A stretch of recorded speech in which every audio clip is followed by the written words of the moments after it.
from my board, I've got this shift line cab zone, which is like an IR, amp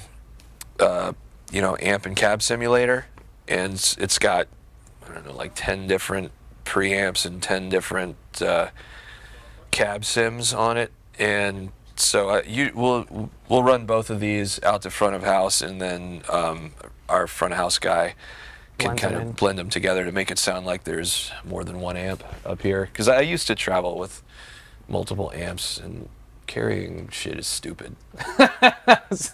You get no argument from me. Yeah. Can we hear your bass tone, and then we can incorporate these two pedals you have down here? Yeah, sure, man. I mean, it's not very exciting. There you go. That's what we got. It sounds like a bass. Maybe I should change those strings. They're getting a little flat, but I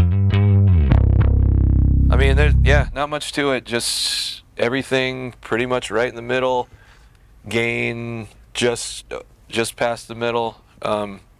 This is not where my stage volume usually is. I'm usually up around between 4 and 5, depending on the room. Sometimes that's oppressively loud, but and sometimes it's not loud enough. But yeah, just pretty much right in the middle. And then I put this bad boy on, the Nunez Tetrafet drive, which is... And that pushes that amp. Yeah, I love this pedal. It's I think John designed it as a guitar pedal, but I tried it out and was like, fuck, that's the one. But yeah, it's just...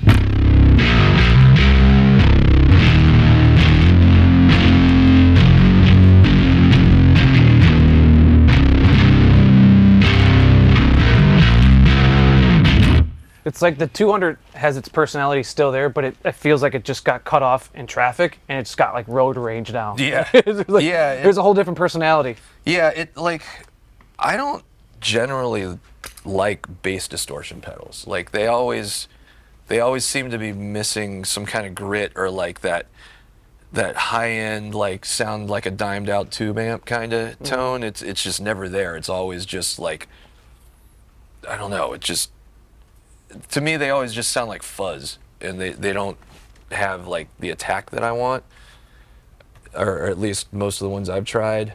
And or they'll have like a clean blend to try and get a little bit of that attack, but every time I try and use a clean blend, I just sounds terrible to me. Yeah. I don't know why. I don't like clean blends. Now, do you push that? Like, is the pedal on, the drive pedal on, would you say percentage of the set? 50?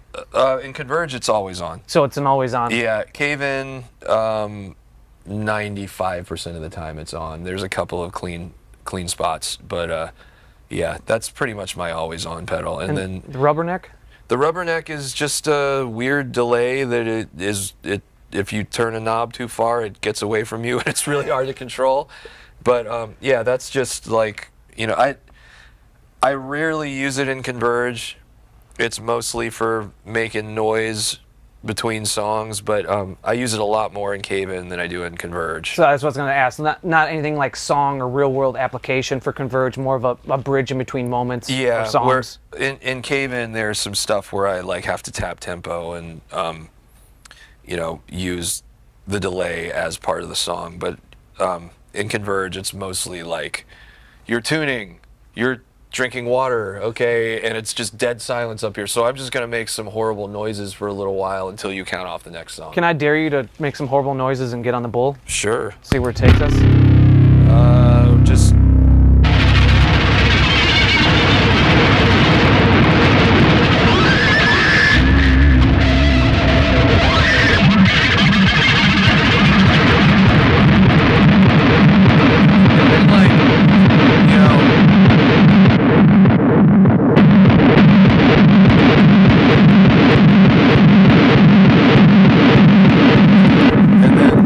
into the next song. Boom. So it's, Kurt hates it.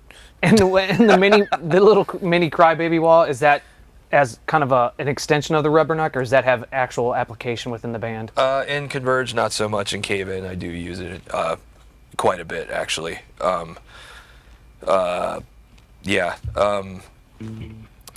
On the upcoming Cave-In tour, there's 2 or 3 songs in the set where I use it pretty extensively.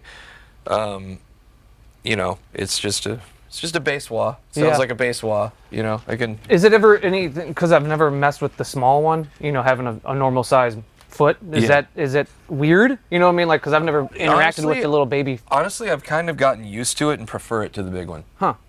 It's just a matter of finding where you need to put your foot on it. That's about it. But it's just right there, you know, and like making sure you're not right there, so you step on the tuner, which I've done numerous times, like I just did, literally. Wow.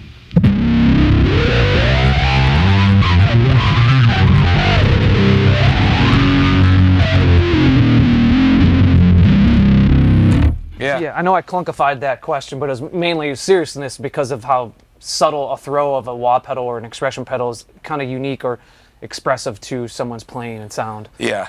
So I didn't know if the little guy kind of threw you off, but apparently you prefer it. Yeah, it's honestly, I've gotten so used to it that I try and play a bigger one now. I'm like, just go. Why fuck.